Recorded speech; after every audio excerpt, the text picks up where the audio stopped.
Ito ang Strait of Hormuz, isang makitid na daanan ng dagat na may napakalaking epekto sa buong mundo. Matatagpuan ito sa pagitan ng Iran at Oman, malapit sa United Arab Emirates. Ito ang nagdurugtong sa Persian Gulf papunta sa Gulf of Oman at sa mas malaking Arabian Sea. Sa unang tingin, isa lang itong makitid na bahagi ng karagatan. Pero sa realidad, ito ang isa sa pinakamahalagang shipping routes sa mundo. Dito, dumadaan ang napakaraming oil tankers na nagdadala ng langis mula sa mga bansang tulad ng Saudi Arabia, Kuwait, Iraq at Qatar papunta sa iba't ibang bansa sa Asia, Europe at Amerika. Sa katunayan, tinatayang halos 20% ng kabuuang langis ng mundo ang dumadaan dito araw-araw. Ngunit sa kasalukuyan, naging sentro ito ng tensyon sa mundo.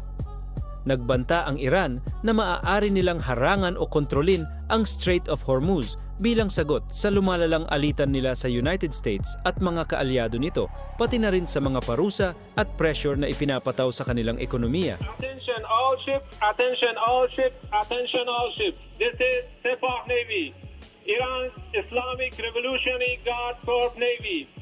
From now on, all navigating through the Strait of Hormuz is forbidden.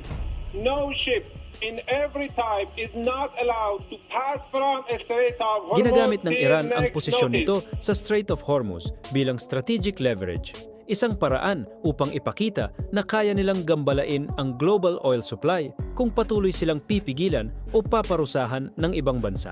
Dahil dito, maraming barko at oil tanker ang nagiging maingat sa pagdaan sa lugar at ang buong mundo ay nakatutok sa anumang mangyayari sa Strait of Hormuz. Kapag tuluyang naharang o nagsara ang Strait of Hormuz, maaaring maantala ang supply ng langis sa maraming bansa. At kapag bumaba ang supply ng langis, tumataas ang presyo ng gasolina, diesel at iba pang petrolyo sa iba't ibang panig ng mundo.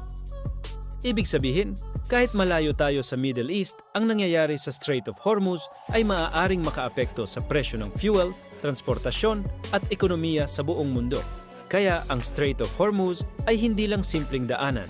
Ito ay isang kritikal na ugat ng global energy supply na patuloy na binabantayan ng buong mundo.